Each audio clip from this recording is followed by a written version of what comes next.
Aleluia. Eu quero conversar com você, baseado na palavra de Deus.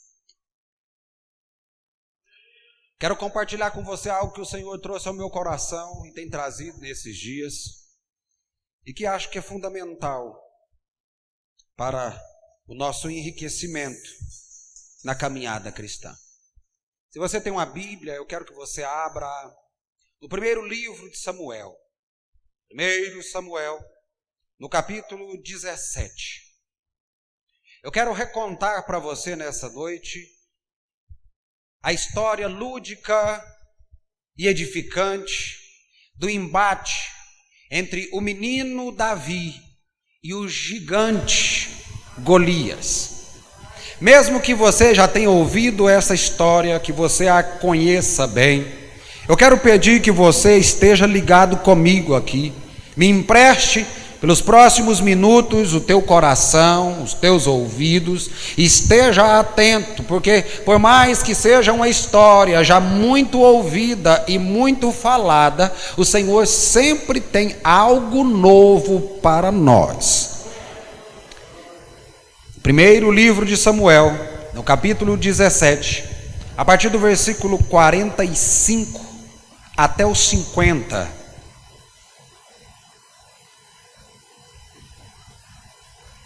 Diz o seguinte: Davi, porém, disse ao filisteu: Tu vens contra mim com espada e com lança e com escudo, eu, porém, vou contra ti em nome do Senhor dos exércitos, o Deus dos exércitos de Israel, a quem tens afrontado. Hoje mesmo o Senhor te entregará nas minhas mãos, ferir-te-ei, tirar-te-ei a cabeça e os cadáveres do arraial dos filisteus darei. Hoje mesmo as aves do céu e as bestas feras da terra, e toda a terra saberá que há Deus em Israel. Saberá toda esta multidão que o Senhor salva, não com espada, nem com lança, porque do Senhor é a guerra, e Ele vos entregará nas nossas mãos. Sucedeu que, dispondo-se os filisteus a encontrar-se com Davi, este se apressou e, deixando as suas fileiras, correu de encontro ao filisteu. Davi meteu a mão no alforje e tomou dali uma pedra e com a funda lhe atirou e feriu o filisteu na testa. A pedra encravou-se-lhe na testa e ele caiu com o rosto em terra. Assim prevaleceu Davi contra o filisteu com uma funda e uma pedra, e o feriu e o matou, porém não havia espada na mão de Davi. Pai, esta é a tua palavra. Eu quero pedir ao Senhor que nessa noite, apesar desse mensageiro, o Senhor venha falar aos nossos corações. Venha levar-nos, Senhor, para um nível de aprofundamento no nosso relacionamento contigo, ó Pai. E também, ó Deus, no entendimento e compreensão da tua boa, agradável e perfeita vontade. No nome de Jesus. Amém. Os filisteus levantam guerra contra os judeus. Saul é o rei, mas Saul começa a fazer coisas que desagrada a Deus e Deus o rejeita. Quando Deus o rejeita, ele chama o seu profeta, Samuel, e lhe dá uma ordem, diz para ele: até quando você ainda continuará lidando com Saul, tendo eu já rejeitado? Vem agora, pega um chifre, enche de azeite, dispõe-te, desce à casa de Jessé, porque eu tenho me provido entre os seus filhos de um rei. Samuel desce em direção à casa de Jessé, mesmo com medo do que lhe poderia ocorrer, lhe acontecer, o Senhor lhe dá instrução e ele vai. Quando chega na casa do belemita, Jessé, um homem que a Bíblia diz que nessa situação, nessa ocasião, já é um homem bem idoso, ele então apresenta o seu intento, por que está ali, o seu propósito e objetivo, e agora ele pede que os filhos sejam apresentados, porque Deus havia separado entre seus filhos o novo rei. Então aparece o primeiro, Eliabe.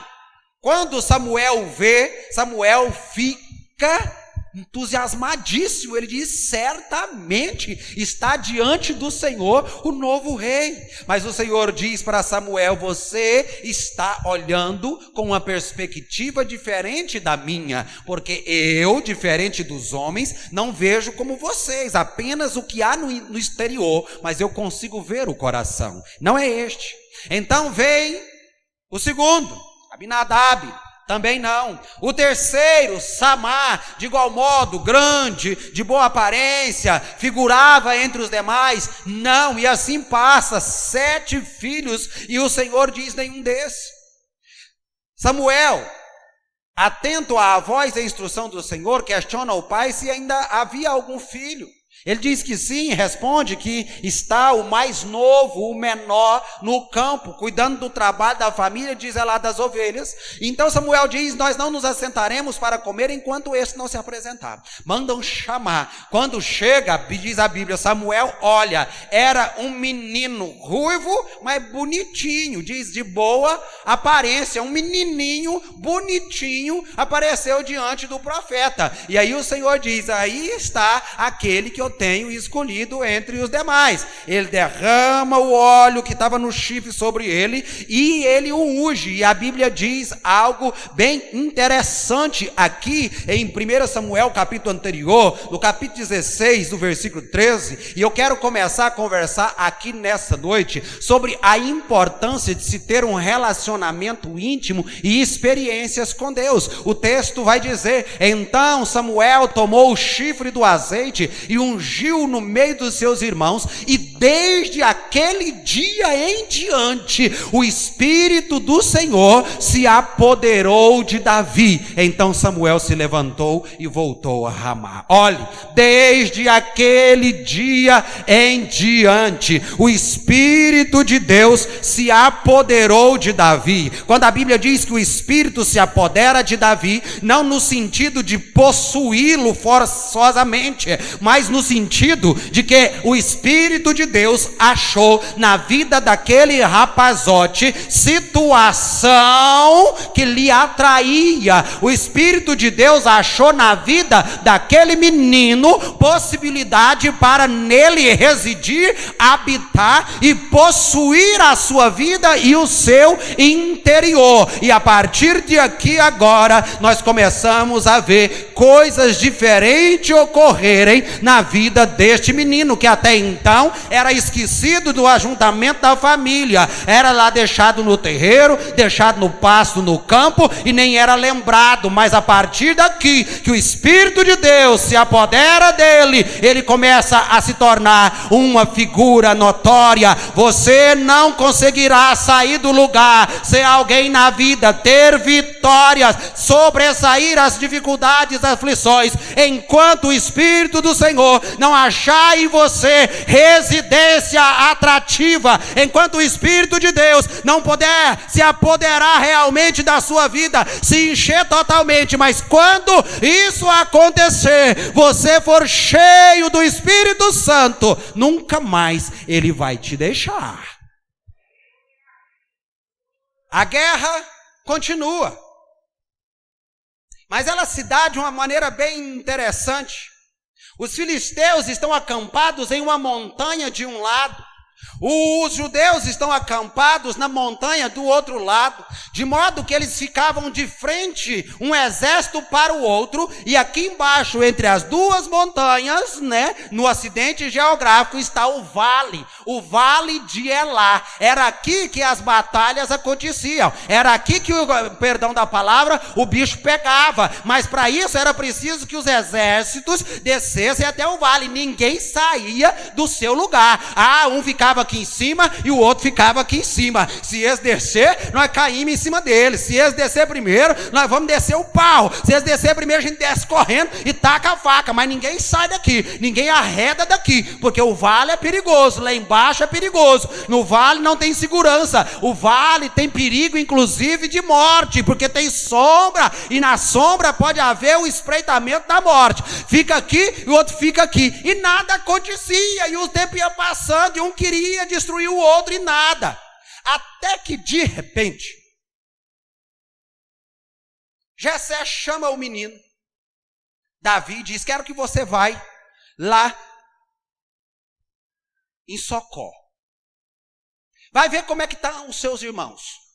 Você vai fazer o seguinte: leva esses pães aqui, e esses pães você vai entregar para os seus irmãos lá, para eles poderem, e você vai ver como é que eles estão. E vai levar esses 10 queijos e vai entregar para os comandantes de 1000 ali. E aí então você passa a saber e traz para mim notícia dos seus irmãos. O menino se prepara no outro dia, logo de manhã, chama alguém, dá a responsabilidade sobre o rebanho das ovelhas ali, albarda o jumento, pega a carga e obedece o seu pai, e vai até Socó, o vale de Elá, onde está acontecendo então os entraves da batalha entre os judeus e os filisteus.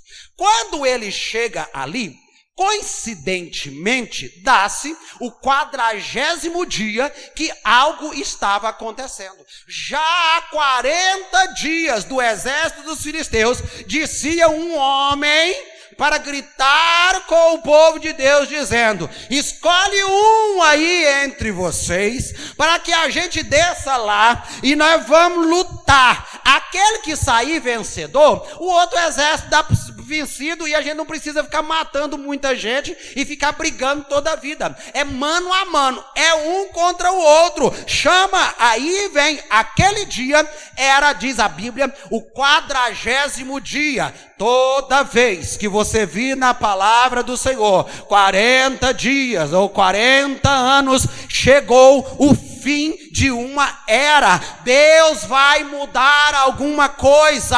É o tempo final de um circuito. Algo de Deus vai acontecer. Sempre, a cada 40 anos, Deus muda cajado. A cada 40 anos, Deus muda muita coisa. E agora, havia 40 dias que o povo de Deus estava vivendo a afronta dos filisteus, mas no 40º dia, algo acontece. Aparentemente, é apenas um menino chegando no acampamento ali, mas nós já sabemos que, por mais que pareça ser apenas um menino, mas era um menino que o Espírito de Deus havia se apoderado dele.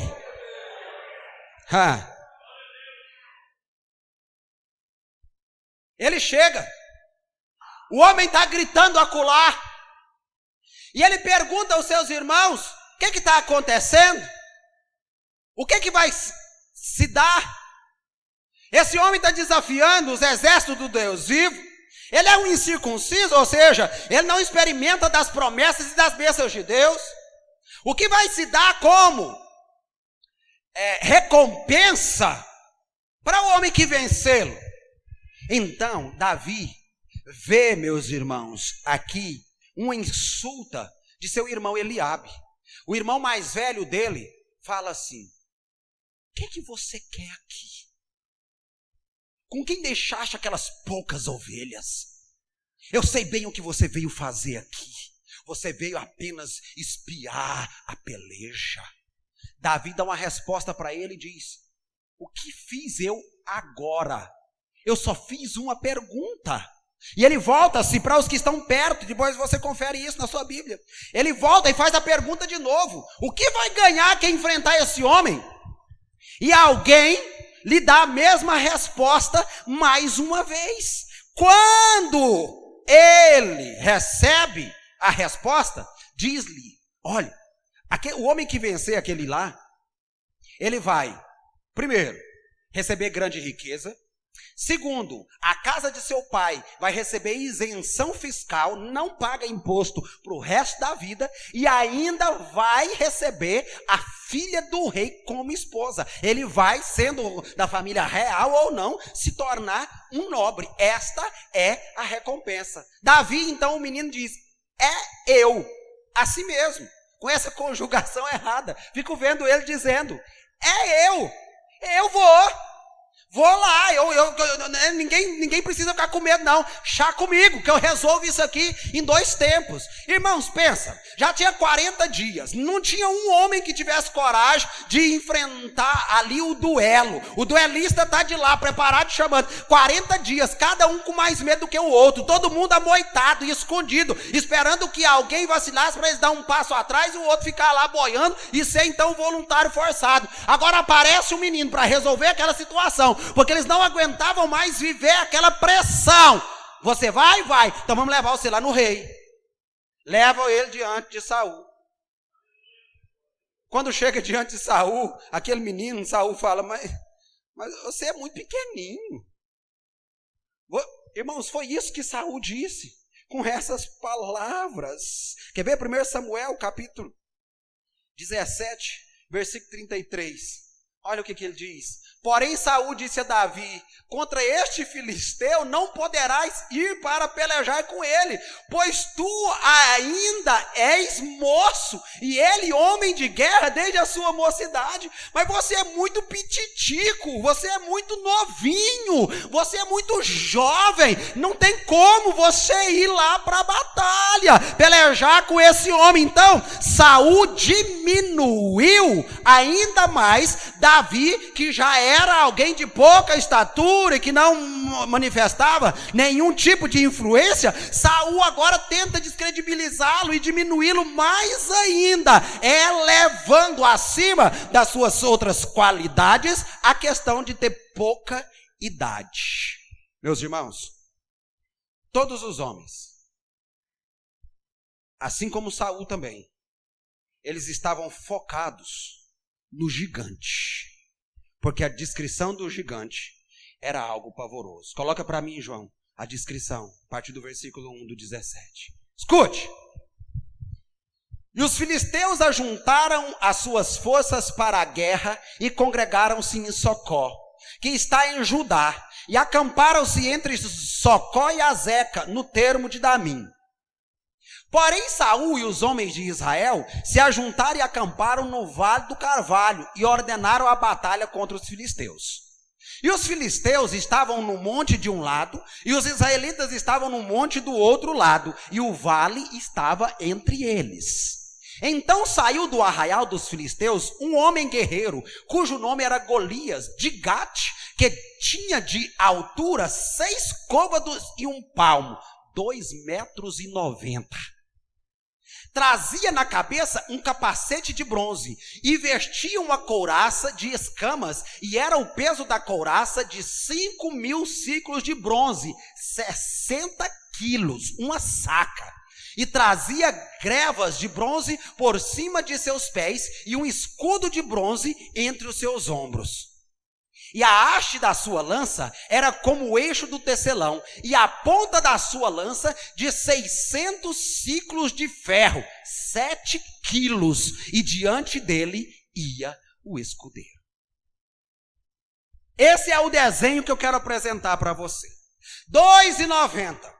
Força para resistir como couraça, algo pesando 60 quilos, feito de bronze. A sua lança era tão comprida, e além do mais, a ponta da lança pesava 7 quilos. Pensa, isso sendo arremessado, 7 quilos de ferro na direção de um homem. Ele era todo protegido desde cima dos pés, e aqui ainda diz que tinha aqui um vinco entre os ombros, um espeto nas suas costas. Ele tinha um capacete, estava todo protegido, desse tamanhozão, com a voz dessa grossura. Os homens não tinham como olhar outra coisa, eles estavam focados somente no gigante, estavam morrendo de medo. Porque meus irmãos, que os homens estavam encurralados, amedrontados, amedrontados pelaquilo que via, mas vem um menino bem abaixo da média dos demais, e esse não temeu, muito pelo contrário, se candidatou e foi pronto para enfrentar aquela grande e terrível ameaça. Aqui eu quero começar a conversar com você nessa noite.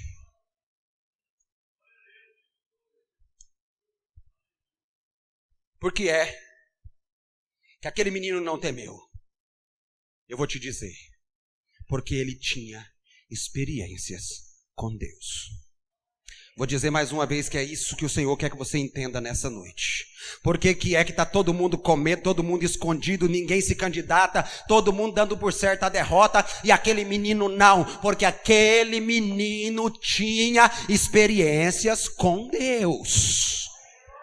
Hoje temos vivido uma geração de pessoas que estão na igreja, que estão aqui, são piedosas, servem ao Senhor, observam a palavra, mas não estão se dedicando à busca de ter a sua experiência real com Deus, o seu encontro verdadeiro com Ele, senti-lo verdadeiramente, sentir o seu toque, poder tocar. Hoje é um pouco assombroso até para essa geração atual das nossas igrejas, alguém dizer, Deus falou comigo. É até assombroso alguém dizer, eu senti o toque de Deus. É até assombroso alguém dizer, eu estou vendo um mover extraordinário de Deus aqui, porque não estão buscando ter a sua experiência com Deus. E aí o que ocorre? Vemos diariamente os crentes sofrendo perseguições, mas isso é normal, pastor. Sim, estão sofrendo perseguições, mas estão vendidos, amedrontados, apavorados, escondidos, amoitados, sem saber o que vai acontecer amanhã, porque não tem esse relacionamento íntimo, esse entendimento e esse conhecimento com o Deus que diz servir. Olha o que Davi diz diante de Saul. 1 Samuel capítulo 17, 34 a 37.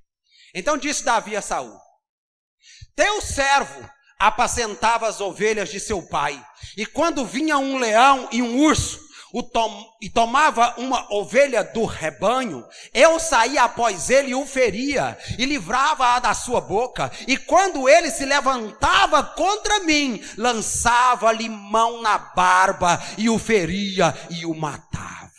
Assim feria o teu servo leão como o urso, assim será este incircunciso filisteu, como um deles, porquanto afrontou os exércitos do Deus vivo. Disse mais Davi, o Senhor me livrou das garras do leão e das garras do urso, ele me livrará da mão desse filisteu. Então disse Saul a Davi, vai, e o Senhor seja contigo. Davi não tem medo, porque ele tem experiência com Deus. Você é um menino, ele é preparado desde a sua mocidade, é um guerreiro, ele tem poder bélico, ele tem instrução de guerra, ele sabe manusear armas, ele tem espada, tem lança, tem escudo. Você não tem nada, ei, você se engana, olha para mim, acha que eu não tenho nada, eu tenho. O que você tem, Davi? Eu tenho experiência com Deus, porque ele já me livrou do leão, ele já me livrou do urso. Não é esse homem aí que vai trazer pavor, porque é o mesmo Deus que me livrou do leão e do urso também vai me livrar desse homem. Meus irmãos, aqui está a grande importância de você buscar ter experiência com Deus e contar isso para as pessoas. As pessoas precisam saber que o nosso Deus está em atividade, o nosso Deus está movendo no meio do seu povo, o nosso Deus está curando, está libertando, está protegendo, está erguendo. Isso anima o coração. Quando Davi diz, eu tenho experiência com Deus, Saul diz, vai então, porque ele vai te dar vitória.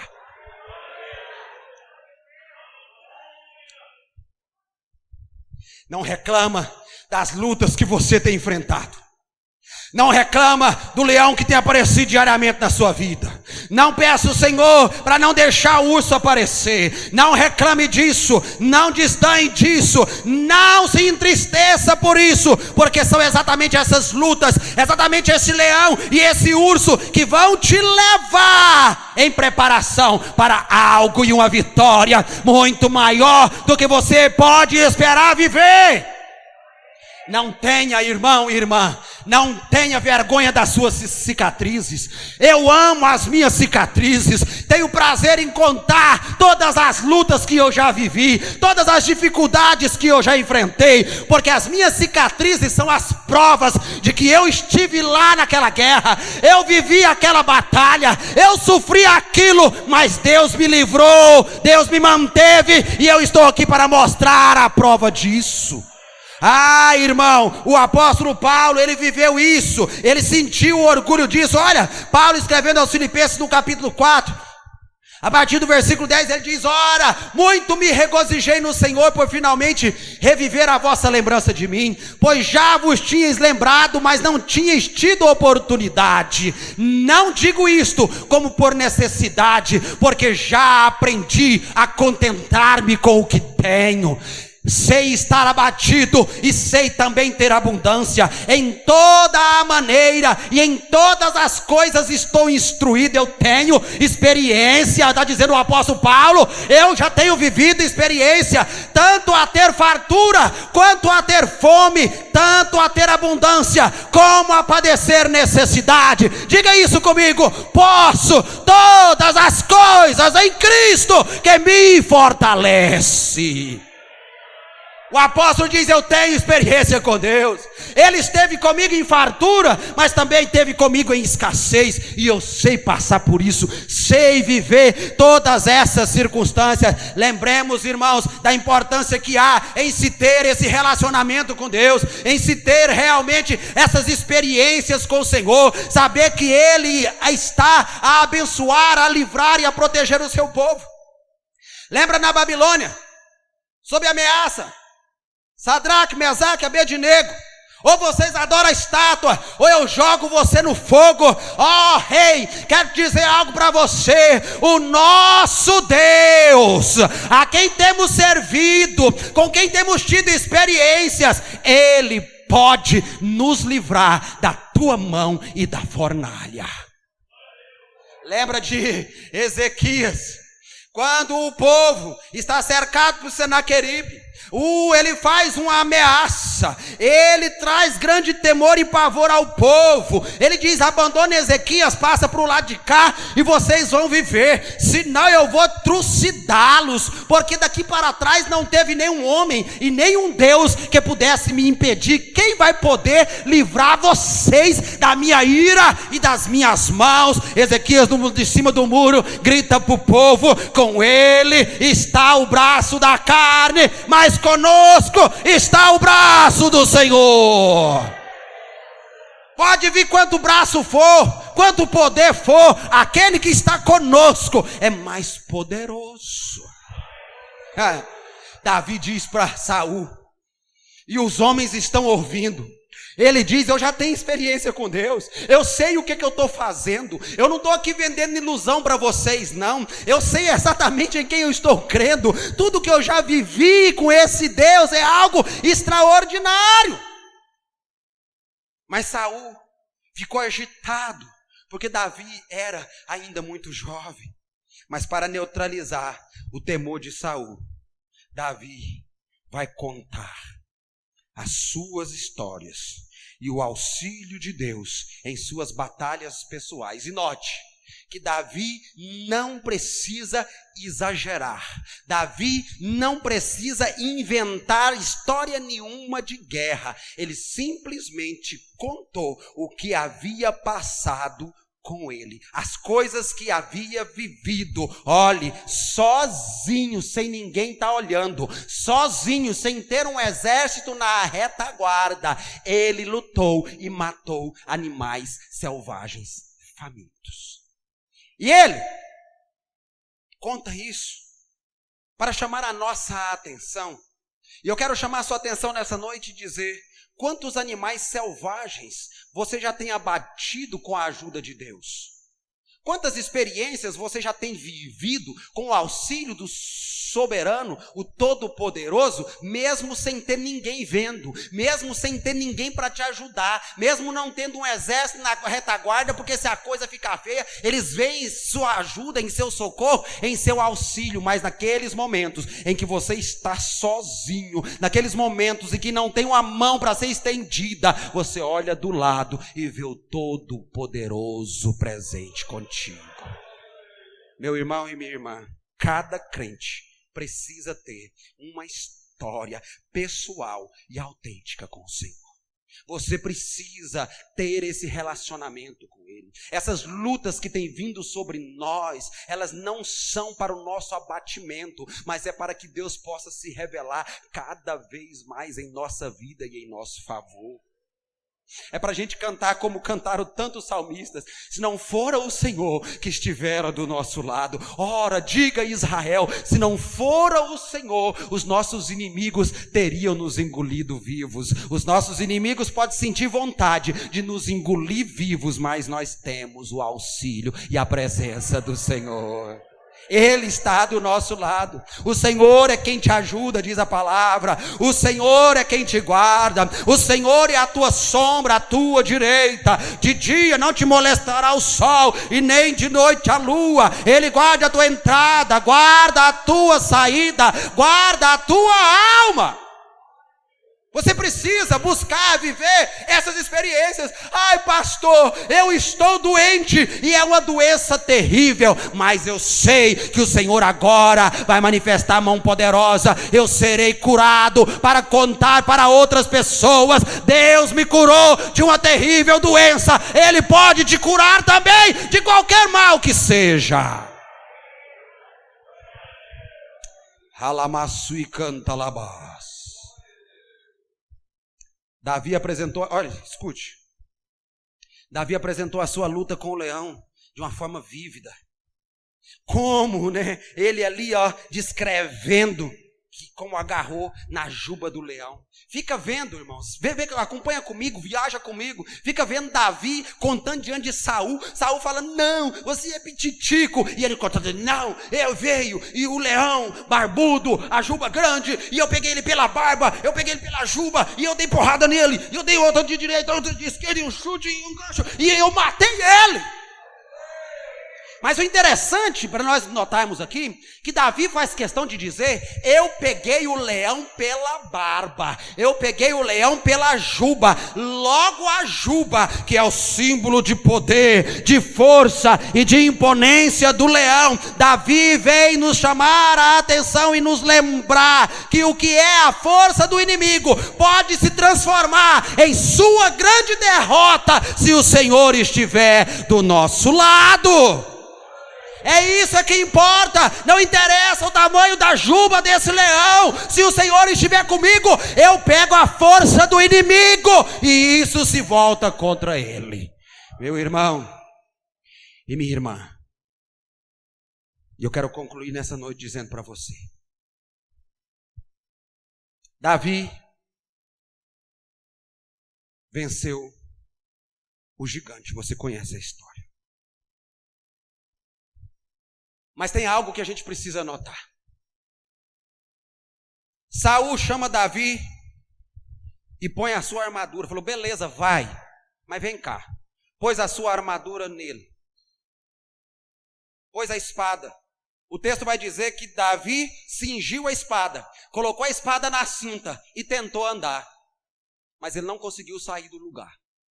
Gentilmente, ele diz para Saul: não consigo andar, porque nunca usei isto. Nunca. Então a Bíblia vai dizer: Davi pegou o seu cajado e a sua funda.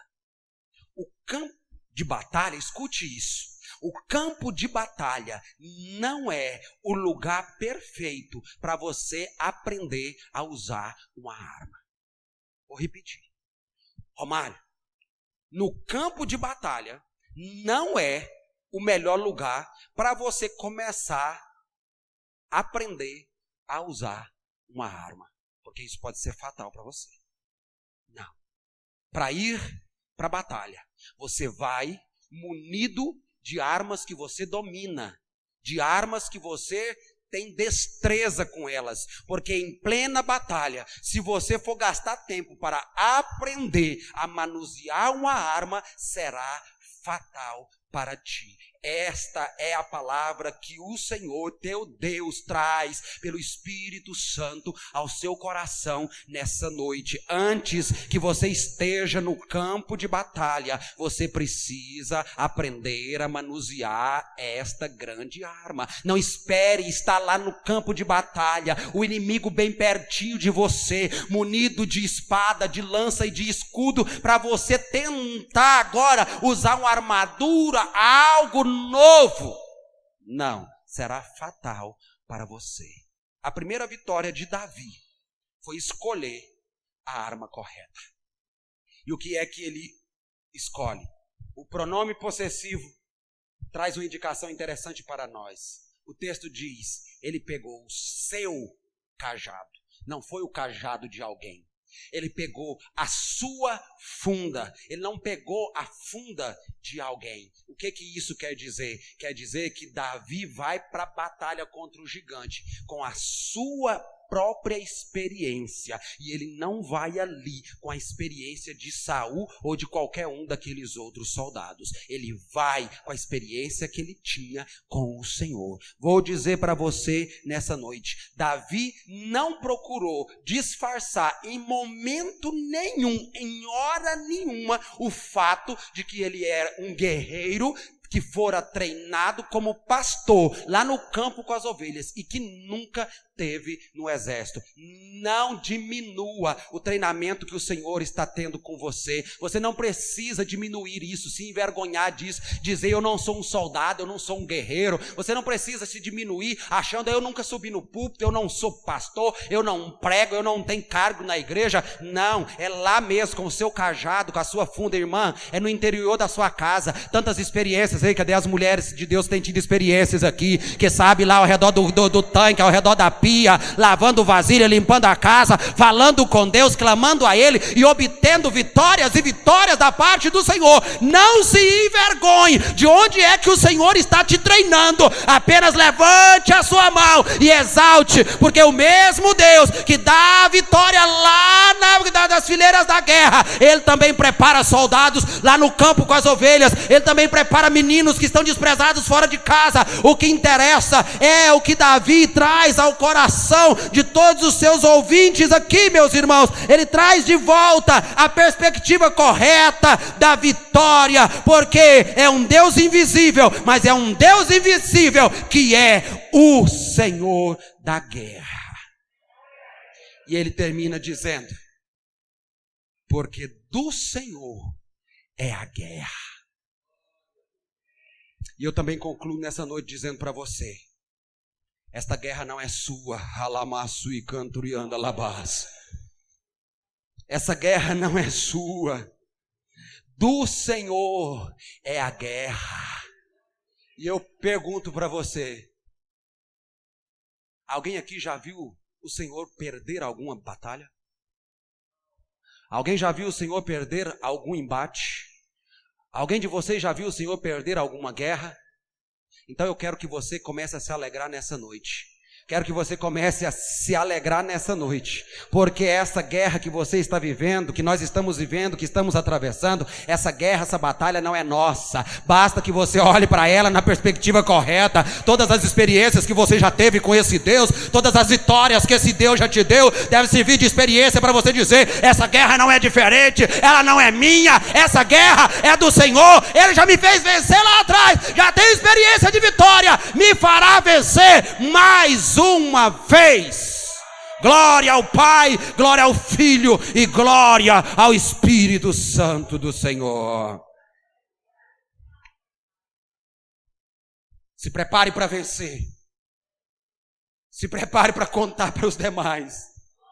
Se prepare para animar os corações dessas pessoas. Os crentes até com esses últimos meses perderam a visão totalmente, perderam a expectativa e a esperança de vencer, de o sol raiar. Meus irmãos, nós somos milagres, nós estamos aqui, quanta coisa a gente já atravessou, o Senhor nos manteve, não nos desamparou e nem irá nos desamparar, Ele continua conosco, a vitória é nossa, pelo sangue de Jesus.